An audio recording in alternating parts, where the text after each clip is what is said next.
Welcome back, everybody. This is Eric and Chad here with Iraq Veteran 8888. Today, we thought we'd make a quick video to talk about this VEPR ban. Okay, yeah, it's bullcrap, I know, but I think there might be a slight silver lining, maybe a poop-colored lining, but I don't know how you really want to look at that. But baby poop?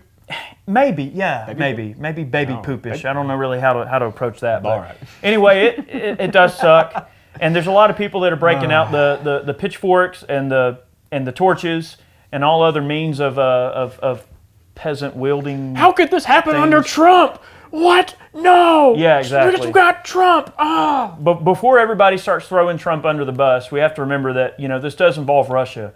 So Molot basically is the company that makes these VEPRs, right? We're talking Vepr shotguns, Vepr rifles. You guys are familiar with VEPRs. The meltdown video that we did a meltdown on a Vepr, which is a very, very high quality AK variant.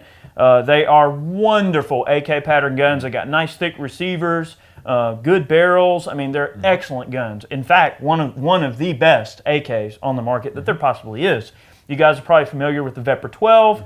They're excellent. Auto-loading AK pattern shotguns that really represent one of the best auto-loading AK platforms there is. Well, they offer them in a bunch of different calibers too. They do, awesome. And you guys remember probably, when the whole Sega thing went down, and the Sega rifles and shotguns, almost went the way of the dodo, and they're pretty much kind of hard to get these days. Okay, so you're probably familiar with that, but they are Russian-produced firearms. Molot recently applied for bankruptcy. And then Kalashnikov Concern put in a bid to purchase the company under the Obama trade sanctions with Russia that then put Molot on the list for, basically it's a no-no, we can't do business with them. Well, at first it was under the original sanctions under the Obama administration, Kalashnikov Concern was named as one of the companies that were sanctioned, basically. But Molot wasn't. Molot was not at the time, but with the recent bankruptcy filing and everything, and Kalashnikov Concern's interest in the company, and the possibility of them purchasing Molot, that put them on the list now. The Department of the Treasury basically updated the list. Now, you guys are probably familiar with Kalashnikov USA. Mm-hmm. They're going to start making, or if they haven't already, they're already making U.S.-made Kalashnikovs. It's a way to get around the sanctions. The Kalashnikov name to get around the sanctions. I would imagine that possibly Molot or some subsidiary or undertaking that is in the name of Molot or in the resemblance of Molot will make possibly those guns in the U.S. Possibly. Will they be the same type of quality? Will they be as well made? That's to be determined. Will it even come to that? Will all of this work itself out and these trade sanctions with Russia will be lifted? One can hope. There's been this kind of concern over the Russia connection with Trump, and there's a lot of stuff in the media where everybody's talking about, oh, well, the Russians were toying around with the election. And I almost feel like this knee-jerk reaction was done almost in spite of that investigation to some degree. I mean, you would think, like, how could this happen under a Trump administration? I mean, these are oils in the cogs of the gears that Obama created. All this is kind of fuel. It's not something that he just stroked a pen and did. This is something that we are dealing with the ramifications of something that was already put in place. I think all this stuff kind of started because like the Russia-Ukraine thing, all that mess that was going on, and still kind of is going on. I know. And all political things aside, I think the thing that I would say about all of this is, maybe they'll bring production of the Molot guns, the VEPRs, let's say, over to the U.S., possibly. Maybe we'll see them produced in the U.S. Now, I will say, after handling some of the Kalashnikov USA pattern AKs, I wasn't really overly happy with the quality of those guns. And I hope that the quality of the rifles and shotguns don't go the way that the Kalashnikovs did. I wasn't overly impressed with some of the early guns that I held that were made by Kalashnikov USA. Now, I don't know if maybe they've made some changes or maybe they've gotten some engineers from over there to come over here and show them how to build them properly. It's been a while since we handled those guns. That was at SHOT Show 2 years ago, or was it NRA? It's been a minute. No, they had them out at Range Day. Remember? They did. That's right. Yeah, and we had one that didn't work. Yeah, it didn't fire. Like you chamber around, it wouldn't even shoot. No, just something's going on with them. I don't know. But a lot of you guys are probably wondering like how the VEPR ban affects you. Okay, so if you own a VEPR, you're fine. It's already been bought and paid for. It's no big deal. If you're a gun store that has a VEPR in stock, it doesn't affect you. The only people that it really affects are like importers and distributors who may have had not guns that they had already purchased and maybe were on the way or maybe just back ordered or whatever the case was. But it's more like if they had a deal to buy so many but there was no money exchanged yet, those guns have to stay. But the guns that were already paid for get to come. So some of the importers might have some difficulty. Very much in the same way that we saw the issue with the 7.6 ban. I'm not going to say which importer because I don't want to implicate them or get them in any form of trouble. But I know of an importer that's sitting on thousands of rounds of 7.6. I'm not going to say who they are because it doesn't matter. That's a little bit different case. But here's the thing, they have it, but they can't sell it, and it's just one of those goofy things. Like they bought it, it belongs to them. Why the heck can't they sell it? So it's one of those kind of issues there where you're dealing with a bit of this just kind of draconian nonsense. I mean, if the crap's in the country, it's in the country. I mean, it's here. It's dealt with. It's already imported. So it's the further import of VEPRs that is affected. And unfortunately, guys, yeah, the prices on the VEPRs are going to go up, and it's going to suck. Some of these people, like I've been procrastinating on buying a VEPR 12. That's really the one VEPR. When I think VEPR, I think of VEPR 12, which, in my opinion, is a pretty cool shotgun. But it's going to drive the price of them up, and we've already seen the prices on them going up. I remember last year, about this same time, you could go on Gunbroker and you could buy a pair of VEPR 12s for like $1,100. I don't remember for two. I don't remember seeing for that two low. of them. Now, really? Oh yeah. There was a guy that was blowing them out with the fixed stocks for like $1,100 for two of them. Yeah. No, the lowest I ever saw Absolutely. them for was like $800. No, I've seen them as low as like $500. No. $599. Yeah, absolutely. So some of these people were blowing these things out because they just couldn't get rid of them.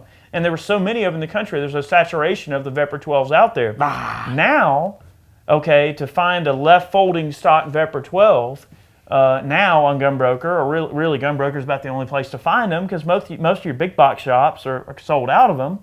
The people that do have them want $1,200, $1,300 for them. Yeah. So they've gone up a considerable amount. When the supply and stuff really starts to dry up on them and there's no more really to be bought on the store shelves and they're all in the private market, then that's when the price is going to be basically set at whatever it is. I mean, whatever they start selling for. It's basically the same thing that we saw with the Segas. Yep. And it's just like, happening all over again with the... Hey, I'll give you $2,000 for that VEPR or whatever. It's like, well, all right. And then, it's like, well, one just sold on Gunbroker for $2,000, and that's how that trail or that train kind of gets started. It sets something in motion, and then all of a sudden people go, oh, well, these are worth more. I can sell them for more. Something's ultimately only worth what someone's willing to pay for it. However, in these times... people obviously are going to flock to them more because they hear that scary, it's banned word, and they think, guys, come on, there's more of them out there than you think. I wouldn't go panicking and trying to buy one. It's not like they won't be available. I think that there's probably a strong chance that all of this crap is going to sort itself out, and over time, they'll probably start to come back in. When is anybody's guess. Yeah. The people I think this will affect, I mean, really the last ban really didn't affect like Krebs, some of the like higher quality AK builders. Yeah. They had a good stock of like, I think it was, I want to say they were using VEPRs for a while, but then they started using they were using Segas for quite some time, then they started using the VEPRs. Right. And now, I don't know really what they're going to do, but there's a lot of other parts kits and stuff on the market. Like there's still Bulgarian and Yugoslavian parts kits and all sorts of stuff. And there's also a lot of domestic manufacturers that have stepped up and started to make AKs. AK receivers especially. Now, one thing that I'll say, Century's been in that game for quite a long time. Century has put out a lot of dang AKs, some of them better than others.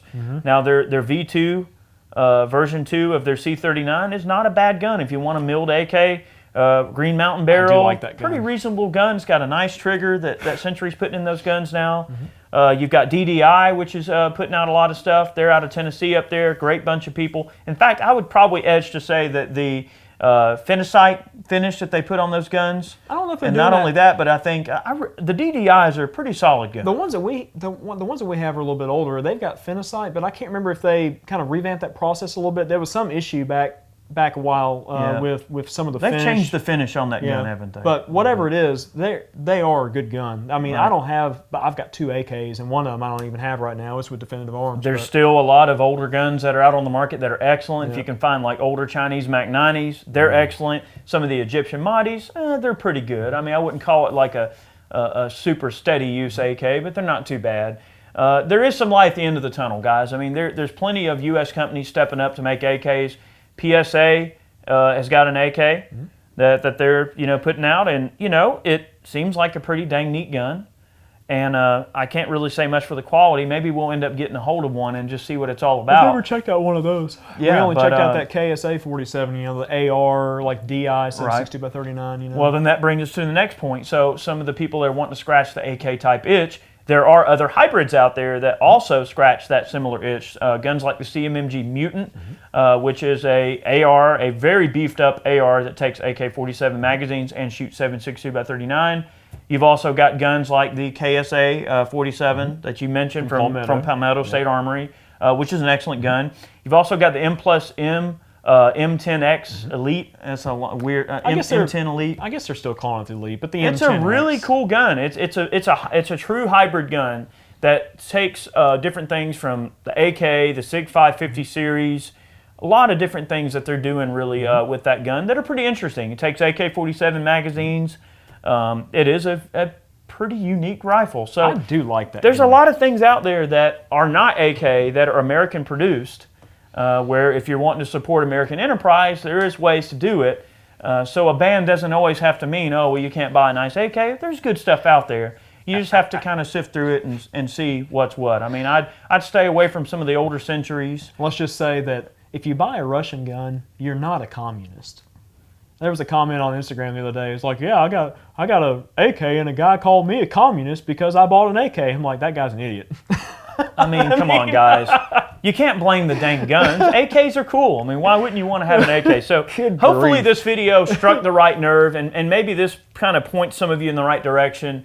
I mean, I wouldn't go out and make a big deal about trying to get a Vepr or whatever. I mean, unless you just really want one and it's on your short list, might want to get one before they get too silly, but don't get too silly over. I mean, come on. It ain't going to be that big of a deal, I don't think. This whole thing will blow over. It's just like any other ban. This is one of those just kind of draconian, stupid things. It's just kind of a check in a box thing that happened. It's kind of I like wouldn't necessarily blame the Trump administration, although his people are responsible for it.